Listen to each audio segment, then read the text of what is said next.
안녕하세요. 연역학 중간고사 과제출 진행하겠습니다. 저는 기계공학과 1사학번 박정우입니다. 과제 진행에 앞서서 간략히 영상의 진행 방향에 대해 말씀을 드리겠습니다. 우선 저는 공기업 취업을 목표로 하고 있고 일반 기기 기사를 취득했습니다. 그런데 학교를 다니면서 커리큘럼이 조금 꼬여서 1사학번인데도 역학 쪽 연역학은 이번이 초소강입니다. 그래서 저는 기사시험으로 연역학을 처음 접했습니다. 그래서 처음 연역학을 공부하시는 분들이나 혹은 연역학 공부에 어려움을 겪고 계시는 분들께 어쩌면 제가 했던 공부 방법이 도움이 될 수도 있을 것 같아서 제가 했던 공부 방법을 토대로 영상을 진행하겠습니다. 아무래도 짧은 영상에 모든 내용을 담기는 어렵기 때문에 최대한 요약해서 제가 정말 중요했다고 생각하는 부분만 짧게 이야기하겠습니다. 하나의 견해로만 봐주셨으면 좋겠습니다. 그동안 연역학을 공부하셨으면 정말 많은 단어들을 접하셨을 거라 생각을 합니다. 이 슬라이드는 제가 간단히 단어를 나열을 하였는데 여기 보시면은 개방계, 밀폐계, 물성치, 내부에너지, 열에너지 법칙, 정합비열, 정적비열 등 이것들을 다 이해하고 배우고 또 만약 응용 과목에 가시게 되면 사이클 중에서도 오토 사이클, 브레이튼 사이클, 랭긴 사이클, 역할언어 사이클 등 새롭게 접하실 내용들이 많고 이것들을 이해하기가 굉장히 어려울 것이라 생각을 합니다. 개인적으로 제가 연력학을 공부하면서 어려웠던 점을 말씀해 드리면 제가 생각했던 기계는 왼쪽 그림과 같이 자동차에서 움직이던 펌프 같은 거였는데 이제 연력학을 혼자 공부하게 되니까 오른쪽 그림과 같은 사이클만 엄청나게 주어지고 또 이들을 왼쪽 그림과 연결시키고 매칭을 시키는 게 개인적으로 하기에는 어려움이 많았다고 생각을 합니다. 뭘 해야 할지도 모르겠었고 외울 것도 굉장히 많았습니다.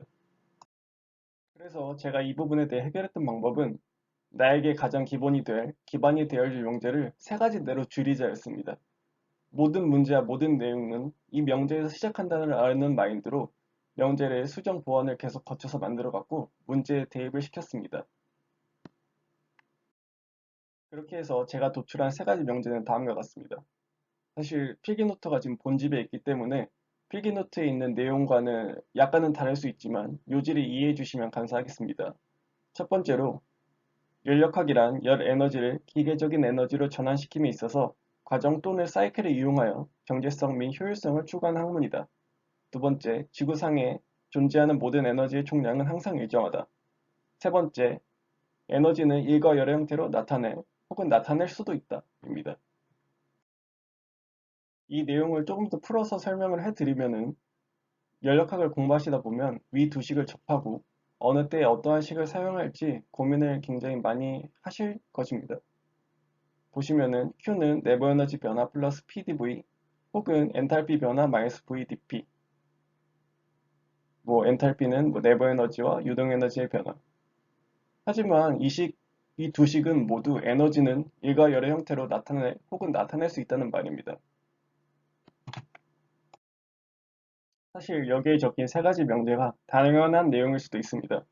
어떠한 기에서 일과 열은 무엇이고, 비열은 어떻게 되는지, 엔트로피의 변화량은 어떻게 되는지, 어떠한 사이클에서 일과 열, 효율 등은 어떠한지, 저 역시 수많은 문제 연습을 하였지만 새로운 내용들을 공부하고 또다시 모르는 부분이 나오면 그 부분을 학습하고 명제를 수정하고 이런 시행 과정을 거치다 보니 결국 결론은 다시 저 세 문장으로 귀결되더라였습니다.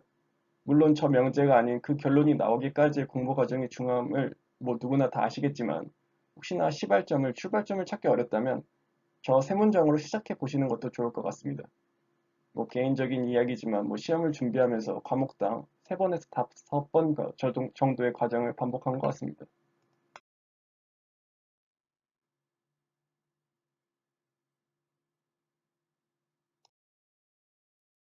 앞서 정의된 단어들이 모든 사람에겐 진리가 아닐 수 있지만 공학도의 입장에선 진리일 수도 있습니다.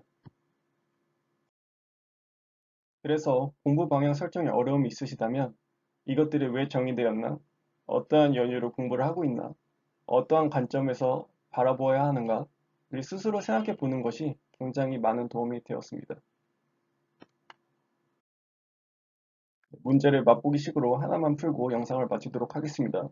이 문제는 일반기기사 2019년 4회 21번 문항입니다. 이 문제 역시 에너지의 변화는 일과 여러 형태로 나타날 수 있다는 것을 전제하에 압력이 200kPa로 측정이 되었으니 밀폐기인 걸 알 수가 있고 때문에 Q는 내부 에너지 변화 플러스 1로 나타낼 수 있는데 압력이 일정하니 이는 이제 P 델타 V로 나타낼 수 있음을 알 수 있습니다. 영상을 마치면서 제가 공기업을 가고 싶은 데에는 여러 가지 이유가 있겠지만 학점이 좋지 못하는 이유도 상당한 지분을 차지하긴 합니다. 작업본 과목인 만큼 저의 견해가 하나의 방법으로 어려움을 가지고 계신 분들께 도움이 많이 되셔서 학업에 정진하시고 학점 관리도 잘 하셨으면 좋겠습니다. 감사합니다.